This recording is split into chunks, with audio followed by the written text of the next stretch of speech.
Hey everyone, welcome back. Today we're diving into something a lot of you have been asking about, and honestly, I'm pretty curious about it too.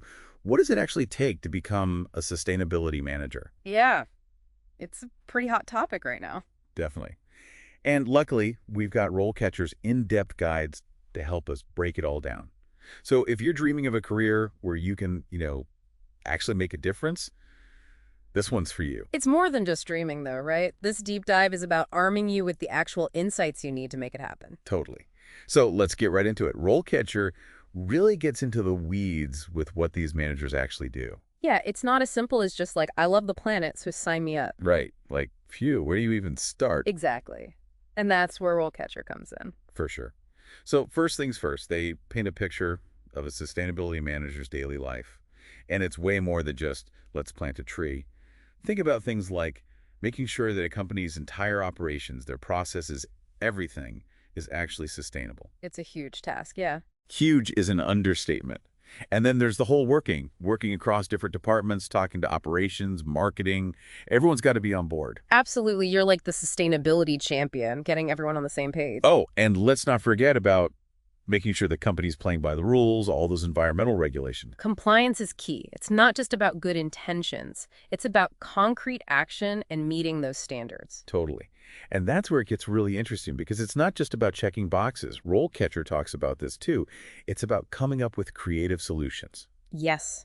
And often within a budget, which can be its own challenge. Oh, for sure. You've got to be resourceful. Resourceful, creative, and this is where RoleCatcher throws a curveball. They emphasize the importance of analyzing something called product traceability. Okay, product traceability. Ah. Honestly, that sounds a little intimidating. It's a mouthful for sure. So what does that even mean in the context of sustainability? Basically, it's like a deep dive into a product's entire life cycle from the very beginning to the very end. Okay, so like from the materials they use to. Exactly. From the materials to how it's made, how it's shipped, all the way to what happens when someone's done using it, recycling, disposal, the whole 9 yards. Wow, so it's really about minimizing the environmental impact at every single stage. Yes, and the social impact too, thinking about the people involved at each step of the way. So you need to understand what like business, supply chains, maybe even ethics comes into play. Absolutely. You've got to connect the dots between those different areas, see how they all intersect. It's a lot more than just knowing about like recycling and renewable energy. Way more. And speaking of the real world, RoleCatcher talks about that too. Okay, what do they say? Well, the work environment is typically an office setting, which makes sense. Yeah, I guess you've got to be at a desk sometime. Right. But they also mention that site visits are a possibility, which can be a nice perk. Getting out there, seeing things firsthand. Definitely. But they also mentioned something else. Ah, yes. The dreaded S word. They point out those tight deadlines and sometimes pushback from people who might not be as gung-ho about sustainability. Yeah, I can imagine that could get frustrating, trying to get everyone on board with new ideas, especially if it impacts, the budget, the bottom line. And that's a theme that RoleCatcher highlights, this tension between like big sustainability goals and the realities of running a business. Yeah, it's about finding that balance. Exactly. And they actually project a 6% growth in this field from 2019 to 2029. So even though there are challenges, the demand is definitely there. That's good to hear. Knowing that there are job opportunities out there can be pretty motivating. Speaking of motivating, let's get into what RoleCatcher says about the pros and cons of this career path. What are some of the things that would really speak to someone who's thinking, is this right for me? Well, they highlight the obvious pro, which is making a positive impact. I mean, that's often what draws people to this field, right? Yeah. Wanting to make a difference. Totally. And they also talk about the high demand, which we already touched on. Plus, the work itself is pretty diverse. One day you might be analyzing data, the next you might be leading a training session. Okay, so variety, job security, making a difference. Sounds pretty good so far. But what about the downsides? Because no job is perfect, right? Right, and RoleCatcher keeps it real. They mention pushback from stakeholders, which we've talked about. Yeah, those tough conversations are bound to happen. And they also point out that you constantly have to stay updated. New regulations, new technologies, best practices are always evolving. It's not a learn it once and you're good kind of field. Definitely not. You've got to be comfortable with constantly learning and adapting. Sounds like this career path might be perfect for someone who thrives in those kinds of environments. 100%. Having that growth mindset is going to be key. For sure. So how does someone actually break into this field? What does RoleCatcher say about the education and skills needed? Unsurprisingly, they say a relevant degree is pretty important. Okay, that makes sense. But here's where it gets interesting.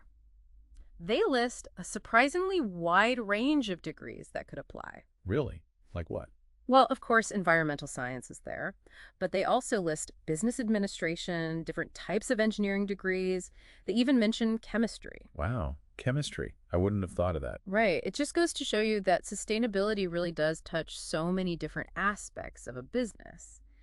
And you need a diverse skill set to match. Like what kind of skills are we talking about here? Well, strong reading comprehension is huge, for one thing. You're going to be reading a lot of reports, policy documents, that sort of thing. And being able to communicate clearly, both in writing and speaking, is essential. Especially when you're trying to get everyone on the same page. For sure. Active listening is really important, especially when you're collaborating with different teams. Right, you're not just telling people what to do, you're listening to their concerns and figuring out solutions together. Exactly. And of course, good old-fashioned critical thinking is essential for navigating those complex challenges. So it's not enough to just be like passionate about the environment. You need to be able to analyze information, think critically, come up with practical solutions. You've got to walk the walk, not just talk the talk. Exactly. It's not just about being good with plants. Definitely not. And then there's the whole making your resume stand out, right? Yeah, because everyone's trying to get those green jobs these days. So beyond the degree, what else does RoleCatcher say can make someone stand out to potential employers? Certifications, that's a big one. Okay, yeah, those always look good on a resume. What kind are we talking about here? Well, RoleCatcher highlights a few key ones. LE certification is huge. LED. Okay, I've heard that one thrown around, but honestly, I'm not entirely sure what it means. So LED stands for Leadership in Energy and Environmental Design. Okay, that makes sense. And it basically focuses on green building practices. So think about sustainable architecture, construction, making sure buildings are designed with the environment in mind. Oh, wow, that's really interesting. So if someone sees themselves working on those kinds of projects, that certification would be huge. Absolutely. It's a great way to show you've got the knowledge and skills to back up your passion for sustainability, specifically in that area. Got it. So it's about specializing. Find your niche and then get certified in that area. What about IS 14001? That's another one I see a lot, but I'm not really sure what it's all about. So ISO 14001 is all about environmental management systems. Okay, that sounds a little intimidating. Basically, it's a framework for how a company can manage its environmental impact. So like reducing their footprint, making sure they're following all the rules and regulations? Exactly. It's about creating a more sustainable and responsible way of doing business. Okay, so having that certification shows that you understand those systems and can help a company implement them. Got it. Now, what about GRI? I have to admit, I haven't even heard of that one before. GRI stands for Global Reporting Initiative, and it's all about transparency. Oh, interesting. Transparency is becoming more and more important these days. For sure. And GRI provides a framework for how companies measure, track, and report on their sustainability performance. So it's like they can say, look, we're doing all these great things for the environment, but GRI helps them actually prove it. Exactly. It's about accountability and making sure companies are walking the walk, not just talking the talk. That's huge. Consumers are getting savvier about greenwashing, so having that certification would be a major asset for anyone looking to work in this field. 100%. It shows a commitment to transparency and ethical practices, which is what it's all about. Totally. Now, what about those who are maybe just starting out? Maybe they're fresh out of college, or maybe they don't have the time or resources for a certification program just yet. RoleCatcher talks about that too. Oh, good. Because I was wondering about that. Like, what can you do to beef up your resume when you're just starting out? Well, they're big advocates for building a portfolio. A portfolio, okay. Like, what kind of stuff would you even put in a sustainability portfolio? It's not just about having a list of like environmental documentaries you love. Right, although I do love a good environmental documentary. Who doesn't? But when it comes to building a portfolio, think about projects. It could be anything from school projects, volunteer work, even personal projects that show your passion for sustainability. Oh, I love that. So if you spearheaded a recycling initiative on your college campus, or maybe you started a blog about sustainable living, Those are all things you could include. Exactly. It's about demonstrating that initiative and commitment, even in those smaller everyday actions. It's about showing that you're not just talking the talk, you're walking the walk. 100%. Okay, so we've got the certifications, the portfolio. What about networking? That's always a big one, no matter what field you're in. Absolutely. Networking is huge in sustainability. Makes sense, right? It's all about collaboration and sharing ideas. Exactly. And RoleCatcher recommends attending sustainability-focused events and conferences. That's a great way to meet people in the field, learn about new trends, and just kind of immerse yourself in that world. Totally. And don't underestimate the power of online communities either. Oh, yeah, like LinkedIn groups and those sustainability Twitter chats. Exactly. It's all about connecting with like-minded people, learning from those who are already doing the work, and building those relationships. Because you never know where those connections might lead. Okay, so we've talked about building your resume, education, certifications, portfolio, networking. But what about the actual career path? Where does someone even begin in this field? And what does a typical trajectory look like? RoleCatcher actually breaks it down pretty well. They talk about those entry-level roles like a sustainability assistant or Right, coordinator. those are great stepping stones. What kind of stuff would you be doing at that level? As an assistant, you'd be doing a lot of supporting the team. Think data collection, helping to analyze data, providing support on various sustainability projects. So it's a lot of learning the ropes, getting that hands-on experience. Exactly. It's about understanding how sustainability functions within an organization, building those relationships, and proving yourself as a valuable member of the team. Okay, so once you've got some experience under your belt, what comes next? Is that when you move into more of a coordinator role? Exactly. That's often the natural progression. As a coordinator, you might find yourself coordinating specific parts of those sustainability plans, making sure the company is in compliance with regulations, maybe even getting involved in training or onboarding new team members. So, more responsibility, more decision-making, more leadership opportunities. Absolutely. It's about taking on those bigger challenges and showing that you can handle them. I like it. And then from there, it sounds like those specialist roles might come into play. Exactly. Once you've got a few years of experience under your belt and you've really honed in on your particular area of interest, that's when those specialist roles become a real possibility. And that's where you get to really dive deep into your niche, become the go-to expert in, say, renewable energy or sustainable sourcing or whatever you're most passionate about. 100%. And with a proven track record of success, you might even find yourself on track to becoming a sustainability manager, leading the charge for an entire organization. Okay, that's a career trajectory that sounds both challenging and incredibly rewarding. But let's be real, even with the best education, the perfect resume, a passion for the planet, the job search itself can be its own beast. It can be brutal. So does RoleCatcher have any advice for actually navigating that process? They do, and one of their biggest tips is to really understand the company's sustainability goals before you even apply. That makes sense. You've got to tailor your application to the specific company and what they're looking for. Exactly. It's not enough to just say, I'm passionate about the environment, hire me. You have to show them that your passion aligns with their specific mission. So do your research. Dig into their sustainability reports, figure out what their pain points are, what their goals are. Exactly. And then when you're in the interview, you can speak to those points. You can say, I saw that you're working on X, and here's how my experience with Y could help you achieve that. It's about showing them that you've done your homework and that you're not just looking for any sustainability job. You're looking for their sustainability job. Got it. Okay, that's huge. So we've got tailoring your resume, showing them you understand their goals. What else? RoleCatcher also says it's really important to be able to articulate your own sustainability philosophy. So it's not just about knowing the facts and figures. It's about being able to express why this work matters to you personally. Exactly. What are your core values? What kind of impact do you want to make in the world? What drives you? Those are some big questions, but so important to think about. There really are. And don't be afraid to share your story. How did you become passionate about sustainability? Were there any pivotal moments in your life that led you down this path? Humanizing yourself, making that personal connection that's so important in an interview. 100%. Now, I have to ask about the elephant in the room, salary expectations. Always a tricky subject. It is. It can be so awkward to talk about, but it always comes up. Does RoleCatcher have any advice for navigating that conversation? They do. They're big proponents of doing your research beforehand. Okay, so know your worth. What are other sustainability managers earning, especially in your geographic area? Exactly. Websites like Glassdoor and Indeed can be super helpful for that. Oh yeah, those are great resources. So Yes. come prepared with a number in mind. And don't be afraid to negotiate. Yes. Know your worth and don't be afraid to ask for it. But also remember that salary isn't everything. RoleCatcher talks about this too. Consider the company culture, the growth opportunities, how well your values align with theirs. It's about finding the right fit, not just chasing the biggest paycheck. Exactly. Okay, so we've covered a lot of ground here, everything from education and skills to the job search itself.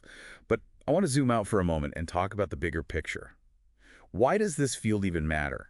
Why should someone dedicate their career to sustainability? That's the big question, isn't it? It is. So what does RoleCatcher have to say about the significance of this work? They're very clear on this point. Sustainability managers are crucial, now more than ever. Especially with climate change and all the other environmental challenges we're facing? Exactly. And businesses played a huge role in addressing those challenges. They're major consumers of resources, emitters of greenhouse gases. And they have a huge influence on consumer behavior. Exactly. So sustainability managers are really on the front lines of creating the change we need to see in the world. They're the ones pushing for more sustainable practices within those large organizations, advocating for innovative solutions. And holding companies accountable for their environmental and social impact. It's a huge responsibility. It is. But it's also an incredible opportunity to be a part of something bigger than yourself. Couldn't have said it better myself. It's true, though, when you think about sustainability. I don't know why, but like the first thing that pops into my head isn't always people. It's like, oh, trees, rainforests, solar panels, all that good stuff. Right. But it is about people, right? Yeah, for sure. It's about everyone. It's all connected. The social stuff, the environment, the economy. You can't just focus on one without the others. And RoleCatcher mentions this too, which I thought was interesting down. Companies are realizing this more and more, that connection. They want sustainability managers who get that bigger picture. It's like they're not just looking for someone who can, like, calculate carbon footprints. They want someone who understands how all the pieces fit together. Exactly. You've got to connect the dots. Like, how do ethical sourcing practices actually lead to a more equitable supply chain, especially for the people at the very beginning of that chain? It's about having that empathy, that understanding of how our choices impact real people's lives. Yes, 100%. It's about being a systems thinker, seeing those connections, and understanding how one decision can have a ripple effect across, well, everything. And not being afraid to challenge the way things have always been done. Yeah. Right? Because sustainability isn't about maintaining the status quo. Oh, absolutely not. It's about fundamentally changing the way we do things. It's about being a change maker. Yes. And honestly, for those who are up for that challenge, who get excited about pushing boundaries and making a real difference, there's no better time to be entering this field. It's such a crucial moment, and the work that sustainability managers are doing is only going to become more important in the coming years. 100%. This isn't just a trend. It's the future of how we do business, how we live our lives. So for our listeners who are feeling that spark, who are ready to dive headfirst into the world of sustainability, what final words of advice would you give them? What are the big takeaways from our deep dive with RoleCatcher's insights? I think the biggest takeaway is this: don't wait for permission to make a difference. If you're passionate about sustainability, go for it. This field needs passionate people who are ready to roll up their sleeves and get to work. It's not just a job, it's a calling. Yes. And it's okay if you don't have all the answers right now. Just be a lifelong learner. Surround yourself with people who challenge you and inspire you. Yeah. Find your people. Yes. Find your people, because you can't do this alone. Collaboration is key, especially in this field. 100%. And lastly, don't underestimate the power of your own voice. Speak up, share your ideas, and advocate for the changes you want to see. Because even small actions, those everyday choices we make, they can have a ripple effect. Exactly. And that's the beauty of sustainability. It's not just about what you do, it's about the impact you have on the world around you. I love that. What a great note to end on. Thank you so much for joining us on this deep dive into the world of sustainability managers. This has been, it's been really eye-opening for me. It's been a pleasure diving in with you. And to everyone listening, thank you for joining us on the deep dive. We'll be back soon with another episode exploring a new career path. Okay. Until then, keep learning, keep growing, and keep diving deep.